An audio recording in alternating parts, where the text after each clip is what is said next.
The Fortnite event provided limited space and was filled to capacity almost 25 minutes before it began, with users flocking to streamers to catch the action.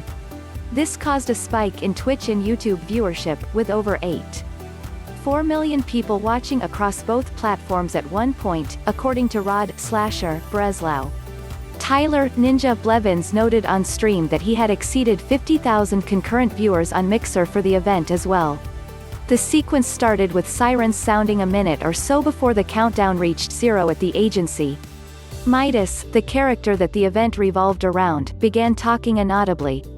When the countdown reached 0, spy music began. Giant towers emerged from the water around the agency with coils at the tip, which insinuated a weather control type of mechanic, perhaps to alter the storm. The agency then suddenly exploded. Light emerged from the rubble, and a giant tower with a huge orb at the top rose to the sky. A duplicate orb shot further into the sky, with lasers beaming to all the towers in the water, then launching beams into the sky, pushing the storm away. The music intensifies. ESPN Daily Newsletter, sign up now. Then, in perhaps the most interesting part of the event, the screen went white. You switched to first-person view in a mundane-looking office. You saw a phone, computer, photos on a desk briefly, then back to the game. The screen turned fully purple. Rain fell from the sky. More lasers danced in the sky and into the orb, energizing it. Then, the orb disappeared, and the storm completely vanished. We then went back to the office, which people have surmised is inside the agency itself. Then back to the game, the map completely surrounded by water, as in, instead of the storm, there was a massive wall of water. "There's a shark. There's a kraken," yelled Ninja on his stream.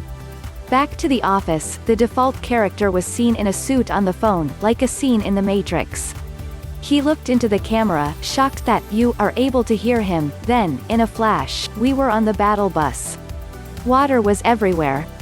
The entire map was underwater except for a radius around the agency.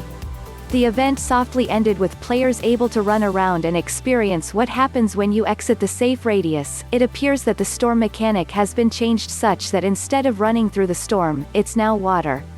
You swim back to safety. The agency is now a pile of rubble with a few walls left standing. My two biggest takeaways from the event were that because of the limited space in-game, this was a boon for streamers and viewership on Twitch, YouTube, which could break into the top viewership charts.